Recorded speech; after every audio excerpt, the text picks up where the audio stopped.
आज महावितरण कंपनीचे तालुका वरिष्ठ अधिकारी यांच्याकडे आपण आलो, सर्वसामान्यांच्या तक्रारी घेऊन आलोय। तर आज साहेबांना आमचा प्रश्न आहे की हे पहिलं आमचं ऑनलाईन मीटर होतं आणि आज ऑफलाईन कसं काय झालं। आज सर्वसामान्य महिला भाड्याच्या घरामध्ये राहते, तिला आता 3,500-4,000 हजार बिल येतं, ते घर भाडं भरेल तर ते मीटरचे पैसे भरेल। आज ते बाई इथं म्हणत होती मी आत्महत्या करेल, मी तसंच पळत आलो घरून की त्या ताई म्हणे मी एक तर घरी जाणार नाही, माझं एक तर कमी करून मी भाडं भर 4,000 घराचं भाडं भरू का मी मीटरचे पैसे भरू। अशी परिस्थिती या तालुक्यात निर्माण झालेली आहे। आजपर्यंत असं होत नव्हतं। याचं कारण की एकच की हे नवीन मीटर आलेले आहेत, हे मोठ्या धनदांडग्याने कंपनीने वरती काय चिरीमिरी देऊन होऊन गेलेलं आहे। आता हे मीटर बदलायचे म्हणून आता हे सर्व ऑफलाईन तुम्ही घेताय। ठीक आहे, सर्वांकडे पैसा नाही, ज्याच्याकडे पैसा आहे ते तुम्हाला किती सोलर बसून घेतायत, पण हे सर्वसामान्य कसं काय करतील।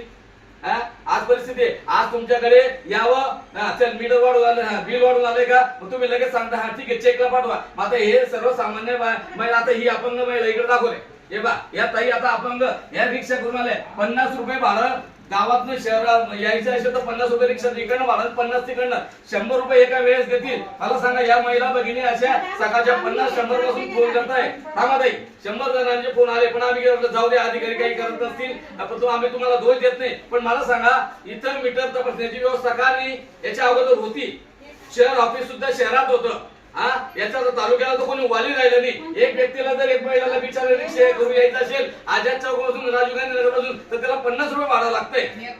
एकडे 50 एकडे 50 जायला 100 रुपये। एक तर शहरात ऑफिस नाही, तर शहरात ऑफिस इथं येऊन गेलं, तो सुद्धा प्रॉब्लेम झाला। आणि दुसरा प्रॉब्लेम, जर तुम्ही आम्ही प्रत्येक वेळेस पाचोऱ्याला कसं काय जातील लोक, आता ही अपंग ताई कसं काय पाचोऱ्याला जाईल। तुम्ही इथं काय व्यवस्था केली का। अहो कधी आता यांचं मीटर 1 महिन्यापासून सांगताय काढून पडलेलं आहे, चेक करून आणलं का। त्यांची तक्रार आता आलेली आहे, त्या तक्रारीच्या अहो याच्या आधी तक्रार तुमच्याकडे आलो, तुम्ही जेवायला बसले तुम्ही, आम्ही बाहेर समोरच्या अधिकारी आमची तक्रार अहो लोकांची इतक्या तक्रारी साहेब, मी आता तुम्हाला बोलत नाही, सर्वसामान्य लोक कुठून पैसे भरतील। आज असं देवाचं संघटनेमध्ये येऊन उभं राहिलेलं आहे। मला सांगा तुम्ही पर्याय काय कराल। ऑफिस करा ना, चेकिंगचं आहे ना, इथं ऑफिसची जागा आहे, सर्व आहे, एखादा कर्मचारी बसवा, ट्रेनिंग वाला बसवा ना, इथं चेक करा ना। इथं चेक केलं तर सर्वसामान्यांच्या मनातल्या शंका सुद्धा दूर होतील। आम्ही एक बेंच आता इथेच करणार आहे, केव्हा कधी करणार, कधी करणार मोरे साहेबांना सांगितलं मी कधी करणार, तुम्ही वरिष्ठ अधिकारी तुम्ही आहेत ना, तुम्ही द्या ना तसे। तालुक्याचे प्रभारी मेन तुम्ही आहेत व तुमच्या अंडर मध्ये ते शहरचे उपअभियंता आहेत।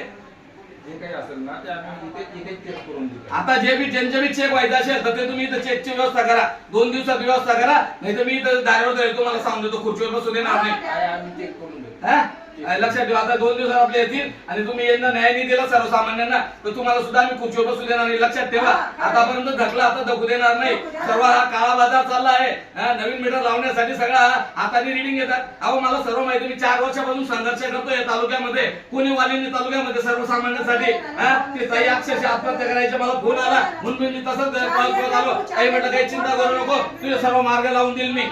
आणि काही डाऊट असेल तर ते त्यांच्या मीटरवर प्रत्यक्ष रिडिंग करून त्यांचं समाधान कोणाकोणाचं समाधान करणार आहे, तुम्ही निर्णय घ्या, तात्काळ तिथं ऑफिस करा आणि समोरचं समोर होईल। काय होईल रीडिंग राहिली असती तरी असते मीटरची रीडिंग तरी हे सर्व झोपडपट्टीतले लोक आहेत, झोपडपट्टी 5,000 रुपये बिल आहेत। आम्ही लगेच पाठवते। पहिलं मीटर ऑनलाईन होतं ना, ऑफलाईन कसं काय होतं एवढं फक्त सांगून द्या। ऑफलाईन आताही नाही आहे। तो रीडिंग घ्यायला हो एकदम म्हणणे बरोबर आहे साहेब, मग ते जॉब ऑनलाईन मग रीडिंग घ्यायला कसं येतो मग अहो प्रत्येक गावामध्ये रीडिंग घ्यायला येतो, पकडून देऊ मी पकडून देऊ पकडलेला स्वतः मी त्याला बोलू ना, मी जबाबदार व्यक्ती नाही। पण जुनी आहे, काही नवीन जुनी नाही साहेब, मी आंदोलन केलेलं मला माहिती आहे। अक्षरशः तेव्हा चांगले मीटर धनदांडग्याने कॉन्ट्रॅक्ट घेतला, त्यांनी देऊन टाकलं, त्यांनी चांगले मीटर फोडून नवीन मीटर बसवले होते, तेव्हा मी विरोध केलेला होता। आणि तेव्हा ऑनलाईन म्हणून केला, ऑनलाईन म्हणून चाललं 2-3 वर्ष, आणि आता हे नवीन मीटर आल्यावरती ऑफलाईन कसं काय होतंय। स्टॉक मीटर आहे, फॉल्टी मीटर आहे, तेच बदल। आपण एक दिवसात 700-100 युनिट देते एका दिवसात, काय करायचं त्याचं सांग मग। बंद होत नाही मीटर, थोडं सुद्धा बंद होत नाही. एक पंखा आणि एक लाईट सुद्धा लावलं ना तरी सुद्धा 10-15 मिनिट फिरून जाते. काय करायचं आम्ही लाईट गेल्यानंतर जर 50 युनिट होतं तर 100 युनिट होऊन जात डायरेक्ट. काय करायचं आम्ही सांग. कुठलाही असं दाखवा ना, आम्ही नाही अहो, आणलेले आहे. 2 मिनिटं आला कुठं प्रश्न चेकचा येतोय ना साहेब. माझं म्हणणं काय आहे, तुम्ही चेकची व्यवस्था करा ना, लोकांची मानसिकता क्लिअर होईल ना. आता तुमच्या मीटरवर असे 10-15 मिनिट असं दाखवा ना, आम्ही ऑन द स्पॉट तिथे येऊन तुम्ही या ना तिकडे, मी तुम्हाला पत्ता देतो, तिथे या. मी तुम्हाला एक पंखा एक लाईट लावून दाखवतो. तुम्ही मला जाऊ द्या. आता एकच सांगतो, काही आता काही बोलायचे साहेबांशी. आता ही पण आली आहे. आता फक्त एवढंच तुम्हाला विनंती, हात जोडून विनंती करतो, तात्काळ तुम्ही मीटर चेक करायचं, हे करा. संपला विषय. अर्थिंग वगैरेचा प्रॉब्लेम असतो. अहो मग एवढं फिरणं, मग ते बिल सुद्धा आम्हाला भरावं लागतं. अर्धा गाव फिरत का आहे, भरावं लागतं तुम्ही मला? बाकी सोडून द्या. तुला लय माहिती, अर्धा गाव फिरत आहे. काय चाललंय मला सर्व माहिती आहे. भोंगळगार चाललेला आहे. तुम्ही तात्काळ तिथं चेकअपचं बसवा, काही 5 वेळेला कोणी जाणार नाही, काही नाही. तुम्ही या, डाऊट आहे का, काढा मीटर चेक करा. बाबाने असं आहे.